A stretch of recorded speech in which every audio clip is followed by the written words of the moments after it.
Welcome back to Living Local. Wondering if your kids are safe when they go to school is on the minds of parents now more than ever.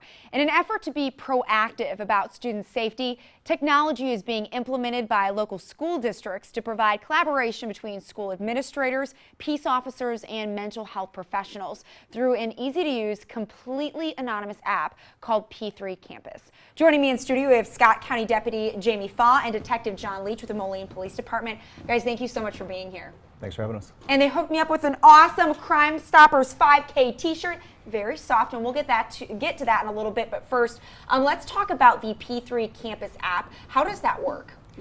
It started with our P3 app, and that's for adults throughout the Quad City area for Crime Stoppers for reporting crimes. So we decided that it was time to implement something within the school. So P3 Campus came along. We tried it out, tested it in the Moline School District. It worked really well. So then we expanded it throughout the Quad Cities, Illinois and Iowa side.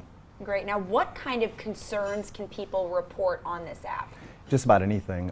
It's very easy to use. There's a checklist. You can bam, go down what you want to report. There's any with school safety stuff like date rape.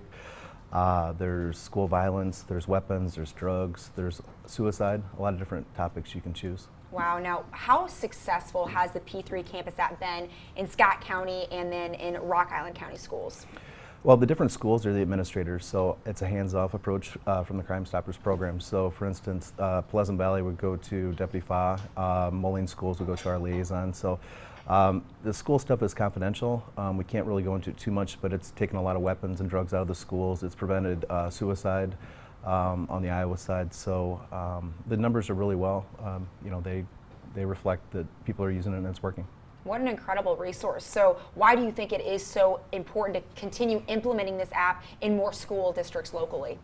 I think students are apprehensive to go down to the office and talk to the school resource officer or principal. They don't want to be labeled a snitch.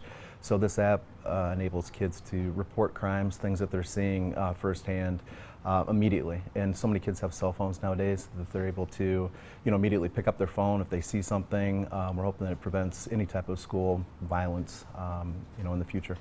So the evidence is showing us that this app is being incredibly effective in our local schools, but it's not free. So how much does the app cost to implement? They used it on a percentage basis of how many students. So the Davenport schools would be the most expensive, but overall for Scott County and Rock Island County, it's about $11,000 for a year.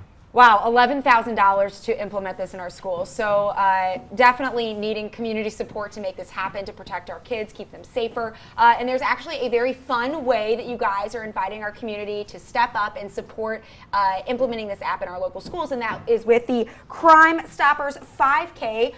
So tell us a little bit about this event. I'm going to defer to Deputy Fa because he's the race expert, not me. I don't know about that, but yeah. So like Mr. Leach had mentioned, the cost of the app is pretty high, and right now Crime Stoppers foots that bill for us. So the schools don't pay for any of that.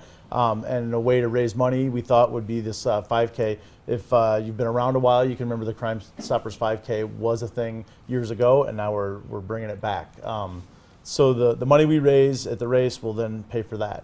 It's going to be August 17th at Bass Street Landing here in Moline. It's going to be a nice flat course, so if you don't do 5Ks, it's not a runner, but yeah, if you're not into 5Ks, it's super flat. You could also just sign up and join us for the post-race party, which is going to be really, really exciting. That's great, and there's actually 2 races that people can choose from, right? Yeah, so there's the adult race or the 5K, and then there's going to be a 1 mile run, and then a fun run for the kids to sign up for. That's awesome. So tell me a little bit about the post-race party. Yeah, so at the end of the race, we've got some really good community partners that are helping us out. Stern Beverages provided some of their drinks for us at the end of the race. Smokin' Butts Barbecue is going to provide pulled pork sandwiches, and then we're going to have live music. And just a real fun atmosphere, hopefully. That sounds like an absolute blast. Dirt Road Rockers. Dirt Road Rockers. Oh wow, awesome! You can't beat that for sure. So what? You also have an incentive for kiddos to come too. You're giving out bikes. So tell me about that. Yeah, so it's a tradition from the previous Crime Stoppers races when we did them, is that we're getting bikes donated from local Walmart, and we're going to have drawings and give away up to 100 bikes. Wow, that's incredible. So how can people get registered for the event? You go to getmeregistered.com, you put in Crime Stoppers under the search. We're the only one that's going to come up there, and then you sign up. That's great. So you guys are also still looking for sponsorships for the event. So how can people or businesses out there get involved? Contact me at the Moline Police Department or the Crime Stoppers number 762-9500, and I would love to talk to you. That's awesome. Well, you guys, it sounds like an incredible event. The app sounds like an incredible resource. And while we're on the topic of student safety, do you guys have any tips for our viewers out there for ways that they can be proactive and protect our local students? Well, Jamey is the liaison at Pleasant Valley High School, so I'll defer to him again. Yeah, so my recommendation, especially for parents, is you know, the thing we see the most is kids getting into issues and trouble with their cell phones. So my recommendation is generally for parents to be involved in what their kids are doing on social media. Get an app like the Life 360, or use your Apple resource if you have an iPhone, to get in and identify what your kids are doing on the phone, who they're talking to, how they're communicating. And it's not about being their friends when you're on social media, it's about seeing what they're saying and who they're saying it to. Definitely, those are some great tips. Well, Deputy Fa and Detective Leach, thank you guys so much for being here. We sure appreciate it. Thanks for having us. Thank you. And thanks for the awesome shirt. You guys do not want to miss this event. It's going to be a great time, and it's going to be an incredible opportunity for you to give back to our local students too through that app. If you'd like some more information, you can visit qccrimestoppers.com. We'll have ththese details posted on ourquadcities.com. More Living Local continues after this break. Stay with us.